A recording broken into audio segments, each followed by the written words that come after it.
let me introduce myself first. I'm Anushka. I study in class 9 in La Martina for Girls, Kolkata. So you all must be thinking that what is this 14-year-old teenager going to speak about? I'm here to share my story. How many of you have seen the movie Tare Zameen Par? Most of you, of course.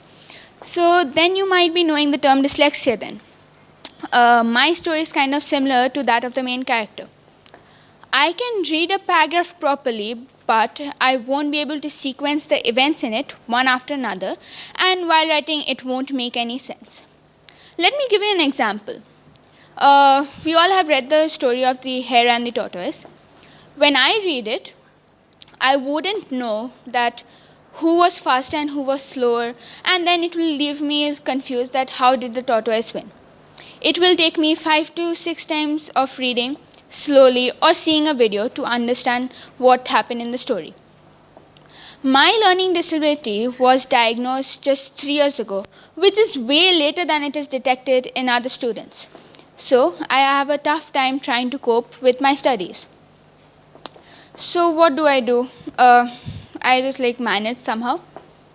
When I was just 3 years old, I made this watercolor painting of a flower. As you can see, it is up on the wall and it is framed. This is more or less how my mother behaves to anything I create, and it can get quite embarrassing sometimes. So seeing this painting up on the wall maybe mistakenly gave me a sense that I create amazing paintings. Then my school life started. I used to do well initially because I have a good memory.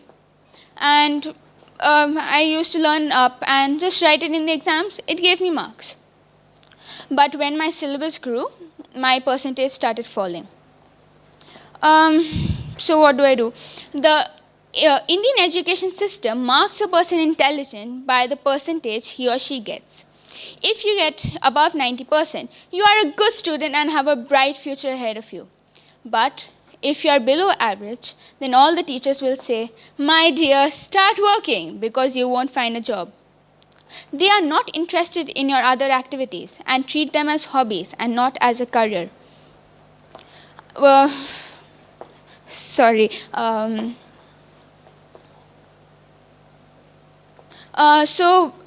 In 2013, I went to Kenya. In the last day in Masai Mara, I saw 2 Masais framed against a stunning sunset. So I wanted to capture this truly vivid moment. So as soon as I went home, I created this painting on paper.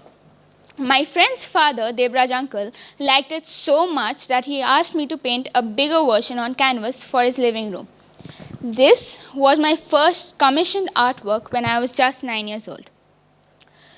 2 years back, I got a request for a commissioned painting for an Australian home. I was so thrilled to get this request. I said yes, and later found out the dimensions. It was so huge that I had to sit on it and paint it. It was 7.5 feet by 6 feet.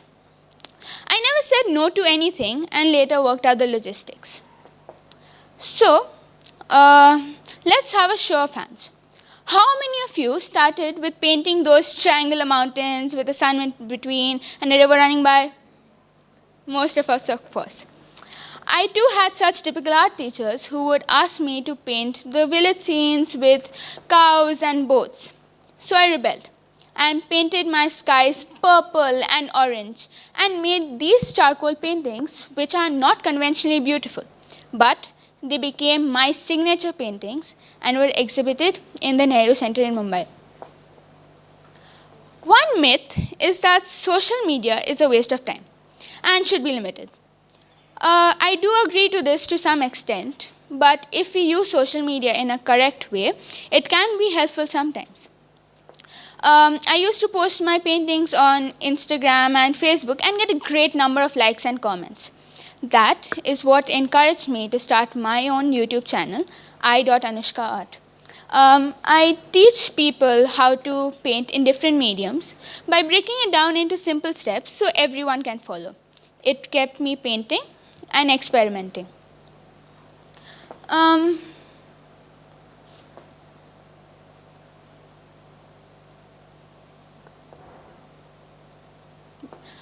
So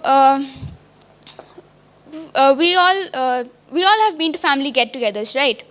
So in these family get-togethers, there are a few things that people say and they never change. 1, you've grown so much since I've last seen you. 2, what is your percentage? And 3, what are you planning to do after class 12? The only thing people expect to hear from me is being a doctor, because both of my parents are postgraduate doctors. And instead, I say that being a doctor will not even be my last choice. I say that I want to make art. The immediate response is, art is a hobby, how will you get a job, beta? So that got me thinking, and I did some research. There are about 55,000 art museums in the world. And just one, Harvard Art Museum, has about 80,000 artworks. So you can just do the math about the number of artworks there are in listed museums. And I'm not even taking into consideration about the number of artworks there are in private collections. So there's a scope of having a great career in fine arts.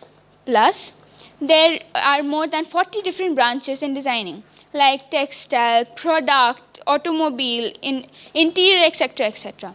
No dearth in career options here. Now, I have painted so many canvases at home that there is no place to keep them. So what do? I paint on floors, I paint on plates, suitcases, walls, the t-shirts, and granite slabs. Those are tiles which I pasted in on granite, so mosaic basically.